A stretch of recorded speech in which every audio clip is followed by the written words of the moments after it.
Hello friends, super magic રસોઈમાં મિત્રો હું આપનું સ્વાગત કરું છું। આજે હું આપણે ખાંડ ગોળ અને કેરીનું અથાણાની રેસીપી તમારી સાથે શેર કરું છું, જે અલગ જ મેથડ સાથે છે। જો તમે ગાજરના ઠોઠિયા કે ગાજરનું ખમણ ન બનાવ્યું હોય ને તો પણ ઇન્સ્ટન્ટ તમે ગાજરનું ખમણ કે ગાજરના ઠોઠિયાનો ઉપયોગ કરી શકશો, ઇન્સ્ટન્ટ બનાવી શકશો અથાણામાં। તો અલગ જ મેથડ સાથે હું તમને બતાવું છું, તો એન્ડ સુધી જોડાયેલા રહેજો। અને તમને મારો વિડીયો ગમે તો લાઈક કરજો, શેર કરજો અને સબસ્ક્રાઈબ કરવાનું તો ભૂલતા જ નહીં। તો મિત્રો, આ જે આપણે 600 ગ્રામ કેરી લીધી છે ને, એને તો પહેલાં આપણે એને આ રીતે ડંઠલ દૂર કરી, અને આ કેરી આપણે રાજાપુરી કેરી છે, એને આપણે આ રીતે પીલ કરી લેશું। પહેલાં છાલ ઉતારી લેશું।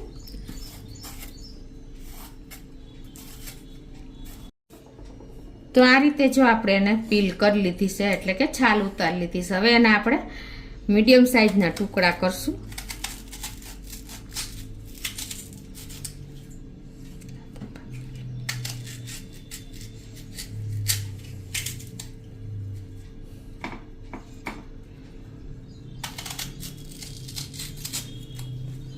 આ રીતે આપણે એને થોડીક યલોઇસ્ટ ઉપર આવી ગઈ છે, પણ વાંધો નહીં આવે।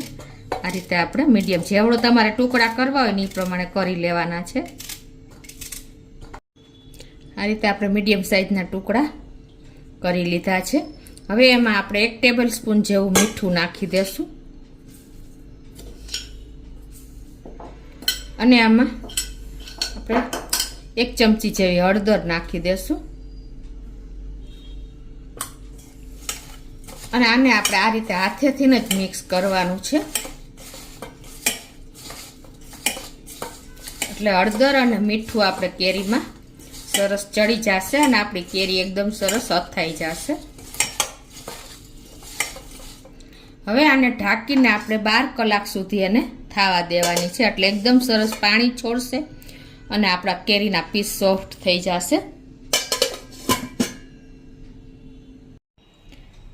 તો જો આપણે કેરીને મીઠું અને હળદર નાખીને આપણે પલાળી હતી ને, એને 12 કલાક થઈ ગઈ છે, અને જો પાણી પણ એ સરસ નીકળી ગયું છે ખટાશ કેરીની।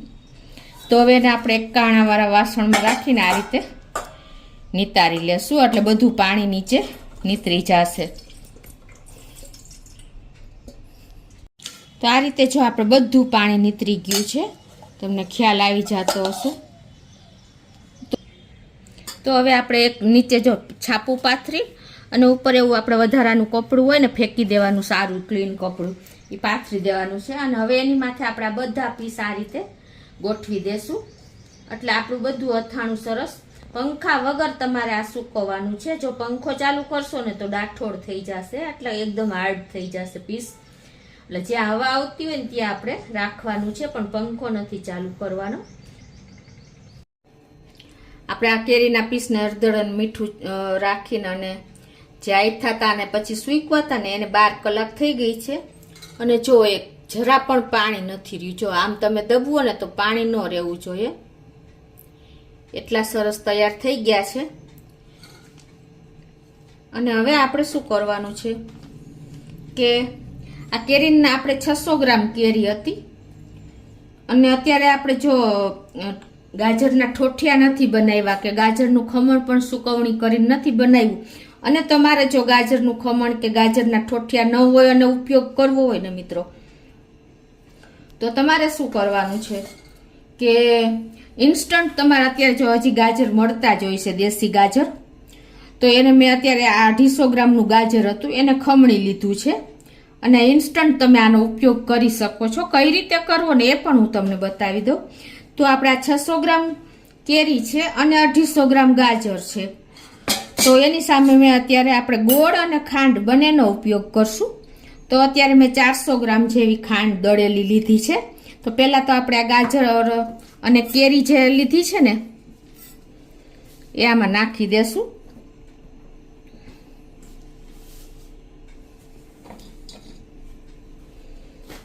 અને એમાં આપણે આ ખાંડ મિક્સ કરી દેશું, ખાંડનો પાવડર છે।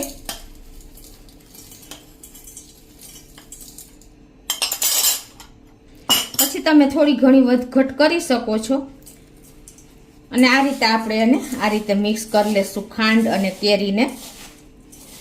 અને એમાં જ હવે આપણે આ જે ગાજર લીધું છે ને એ પણ આમાં જ સીધું જ નાખી દેવાનું છે. તમારે એની સુકવણી ન કરી હોય કે ગાજરના જે આપણે સૂકવીને પીસ પણ ઠોઠિયા કહીએ છીએ અને જે સુકવણી કરીએ છીએ ને એ પણ ન કર્યું હોય ને તો તમે ઇન્સ્ટન્ટ આ રીતે ગાજરનો કે ઠોઠિયાનો ઉપયોગ કરશો ને ગાજરના તો પણ એકદમ સરસ તમારું સોફ્ટ અને ગાજરનો કલર પણ એકદમ ઓરેન્જ આવશે. તમને નવાઈ લાગશે અને એટલું જ ટેસ્ટી પણ બનશે. લુકમાં અને ટેસ્ટમાં બંનેમાં સરસ થાય છે. તમે એક વખત આ રીતે પણ ટ્રાય કરજો. જો તમારે ક્યારે કદાચ ન કરવા કર્યા હોય ને તો પણ તમે એક વખત આ રીતે ટ્રાય કરજો. બહુ મસ્ત અથાણું બને છે. આ રીતે ખાંડ કોઈ કણી હોય ને તો તમારે ભાંગી નાખવાની છે. અને હવે આને તમારે ઢાંકીને અને એકાદ કલાક આપણે ઘરમાં જ રાખશું. અને પછી આપણે ખાંડ મેલ્ટ થઈ જાય, એનું લિક્વિડ થઈ જાય ને પછી આપણે એને તડકે મૂકી દેશું. જ્યાં ફૂલ તડકો આવતો હોય ને ત્યાં કપડું બાંધીને. હવે જો આ રીતે મેં હલાવ્યું ને આમથું 2 મિનિટ તો દળેલી ખાંડ હતી અને આપણું લીલું ગાજર આવ્યું એટલે ખાંડ પણ મેલ્ટ થઈ ગઈ છે. તો પણ આપણે આને ઢાંકીને અને 5 થી 6 કલાક રાખશું. જ્યાં સુધી ખાંડનું લિક્વિડ ન થાય ને ત્યાં સુધી આપણે આને રાખશું ઢાંકીને. અને રાખવાનું પણ આપણે ગેસ ઉપર જ, એટલે કીડીઓ પણ ન ચડે અને પાણીમાં રાખવાનું. એટલે આપણે 5 થી 6 કલાક પછી લિક્વિડ થઈ જશે ને ત્યારે જ આપણે તડકે મૂકવાનું રહેશે. ત્યાં સુધી વચ્ચે વચ્ચે હલાવતા રહેશું. હવે મિત્રો આપણે વઘાર કરશું, બોરો બનાવી લેશું. તો એના માટે જો અત્યારે મેં ધાણાના કુરિયા, રાઈના કુરિયા, મેથીના કુરિયા, વરિયાળી, મરી, તજ, લવિંગ અને મીઠું અને હળદર લેશું આપણે અને લાલ મરચું. આ બધા ઇન્ગ્રેડિયન્ટ આપણે લઈ લેશું. તો હવે મસાલો કરવા માટે આપણે બોરો આપણે વઘારશું. તો એના માટે પહેલાં આપણે એક તપેલું લેશું અને એમાં આપણે આ ધાણાના કુરિયા 25 ગ્રામ જેવા નાખશું. આપણે 600 થી 700 ગ્રામ બે થઈને થાય છે તો 600 ગ્રામ ગણીને તો પણ આપણે આ 20 થી 25 ગ્રામ ધાણાના કુરિયા નાખવાના છે. આ ગોળ કેરીના કે આપણે તડકા છાયાના અથાણામાં ધાણાના કુરિયા બહુ સરસ લાગે છે એટલે આ રીતે આપણે નાખી દીધા છે. અને હવે એમાં આપણે આ 15 ગ્રામ જેવો રાઈનો બોરો નાખશું. આ રીતે આપણે ફરતો નાખી દેશું. અને હવે આપણે આ મેથીનો બોરો પણ 15 ગ્રામ જેવો જ નાખી દેશું. અને વચ્ચે આપણે મરીનો નાખી દેશું થોડા એવા. આ રીતે મરી પણ મેં 1 ચમચી જેવા લીધા છે. અને વચ્ચે આપણે હિંગ મૂકી દેશું. હિંગ પણ આપણે સીધી ડબ્બામાંથી જ લેવાની છે, મસાલામાંથી નથી લેવાની, પેકેટ ખોલીને જ. તો આપણે 1 ચમચી જેવી હિંગ મૂકી દેશું, કેમ કે હિંગ અથાણામાં થોડીક ચડિયાતી હોય ને તો સરસ લાગે છે. અને હવે આપણે તજના ટુકડા અને લવિંગના ટુકડા નાખશું. તો 2 થી 3 આપણે તજના ટુકડા આ રીતે લીધા છે અને 5 થી 6 આપણે લવિંગ લીધા છે. આ રીતે નાખી દેશું. અને હવે આપણે 1/4 કપ જેટલું તેલ નાખી દેશું. મેં તેલ ગરમ કરી લીધું છે અને થોડું એવું ઠંડુ પણ થયું છે અને થોડું એવું ગરમ પણ છે. તો આ રીતે આપણે આમાં તેલ જાજુ નથી હોતું તડકા છાયાના અથાણામાં, એટલે આપણે 1/4 કપ જેટલું જ લેવાનું છે. તો પહેલાં આપણે હિંગ ઉપર નાખી દેશું અને પછી આપણે રાઈના બોરા ઉપર અને મેથીના બોરા ઉપર નાખી દેશું. અને હવે આ તેલમાં જ આપણે અડધી ચમચી જેવી હળદર નાખી દેશું. હળદર પણ આપણે ડબ્બામાંથી જ સીધી લેવાની છે, ખાસ તમે નોટ કરજો આ રીતે. અને આપણે 1 ચમચી જેવું લાલ મરચું નાખી દેશું. એ પણ આપણે ડબ્બામાંથી નવું જ મરચું વાપરવાનું છે. 1 ચમચી જેવું આપણે શેકેલું મીઠું લેવાનું. મિત્રો આપણે અથાણું કરીને ત્યારે શેકેલા મીઠાનો ઉપયોગ કરશો ને તો એમાંથી પાણીનો ભાગ જે બળી જશે અને આપણું અથાણું આખું વર્ષ બગડશે નહીં. એટલે અત્યારે હું 1 ચમચી જેવું મીઠું પણ શેકેલું નાખી દઉં છું. અને હવે આ બધું આપણે મિક્સ કરી લેશું આ રીતે જ.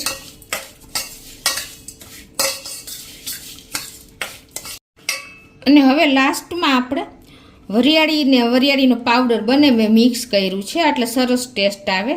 અત્યારે જો આપણે 10 ગ્રામ જેવી વરિયાળી નાખી દેશું, એટલે કે 1 ચમચી જેવી વરિયાળીનો ટેસ્ટ પણ આ અથાણામાં, ગળ્યા અથાણામાં સરસ લાગે છે. અને હવે આ રીતે આપણે બધું જ મિક્સ કરી લેવાનું છે. અત્યારે મને થોડુંક બોરામાં તેલ ઓછું લાગે છે ને, તો આપણે હજી 1 ટેબલ સ્પૂન જેવું તેલ નાખી દેશું. અને હવે આને આપણે ઢાંકીને આ રીતે ઘરમાં જ રાખી દેશું, એટલે આપણો મસાલો સરસ એકબીજામાં મેચ થઈ જશે અને સરસ એને મેલ્ટ અંદર એકબીજામાં સરસ ટેસ્ટ આવી જશે.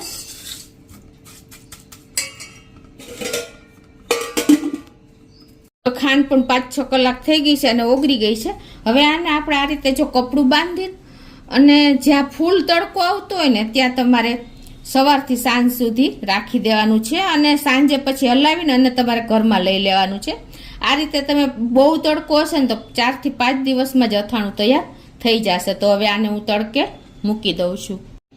તો મિત્રો આપણે જો કેરી અને ખમણને ખાંડ નાખીને તડકે રાખ્યું હતું ને, 5 દિવસ થઈ ગયા છે ને આપણે જોઈ પણ લઈએ. તડકો હતો ત્યારે જ મેં રાખી દીધું હતું. અને જો આપણી ખાંડ સરસ એકદમ અથાણું પણ ગળી ગયું છે અને ચાસણી પણ બની ગઈ છે. જો તમને ખ્યાલ આવી જતો હશે છે ને, જો એકદમ સરસ આપણી, જો આ અથાણું બગડશે નહીં, આવી ચાસણી થઈ જશે ને ખાંડની. હવે આમાં આપણે આ જે બોરો આપણે મિક્સ કર્યો હતો, બધો બોરો મસાલો, એ પણ જો તેલ છૂટું જ પડી ગયું છે. તો હવે આપણે આ બોરો આમાં જ નાખી દેશું અને આ આપણું એકદમ સરસ અથાણું તૈયાર જ થઈ ગયું છે, ચાસણી બનીને તડકે. હવે આ સ્ટેજે તમને થોડુંક ગળ્યું ઓછું લાગતું હોય ને તો તમારે આમ તો 1/4 કપ જેટલો ગોળ નાખવાનો, પણ મારે જરૂર નથી લાગતી એટલે હું નથી નાખતી. હવે આ આપણે મસાલો અને અથાણું, ગાજર ને ખમણ, કેરી એ મિક્સ કરી લેશું. તો આ રીતે બોરો મિક્સ કર્યા પછી હવે તમારે છે ને આને 1 જ કલાક તડકે મૂકી દેવાનું, એટલે શું થશે કે એકદમ સરસ મેલ્ટ થઈ જશે, આ મસાલો અને બધું મિક્સ થઈ જશે. તો જો આપણે 1 જ કલાક તડકે મૂક્યું ને એટલે તેલ ને બધું છૂટું પડી ગયું છે અને બધું મિક્સ થઈ ગયું છે. હવે આને તમારે તરત જ બેણીમાં નથી ભરવાનું, પણ આને 4-5 દિવસ તમારે આ જ રીતે, આ જ કન્સિસ્ટન્સીમાં ઢાંકીને ઘરમાં રાખવાનું છે. એટલે શું થશે કે તેલ એકદમ છૂટું પડી જશે. તો હવે 4-5 દિવસ થયા છે, જો આપણે ઘરમાં રાખ્યું હતું એને, અને જો તેલ એકદમ ઉપર આવી ગયું છે અને હવે ભરવા લાયક થઈ ગયું છે બેણીમાં. તો હવે આને આપણે બેણીમાં ભરી લેશું. તો હવે આ અથાણું એકદમ ટેસ્ટમાં પણ એટલું જ સરસ બન્યું છે. હવે આને આપણે આ બરણી કાચની કે તમે જે લેતા હો, બને ત્યાં સુધી એરટાઈટ કાચની જ બરણી રાખવાની અથાણા માટે.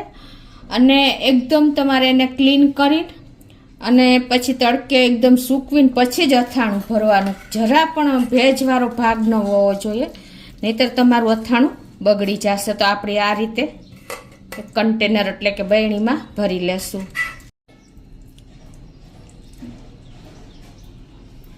તો આ રીતે જો આપણે અથાણું એકદમ ભરી લીધું છે. અને થોડુંક તમારે અત્યારે મેં તમને બતાવવા માટે ફૂલ ભર્યું છે, બાકી તમારે અહીંયા સુધી જ ભરવાનું.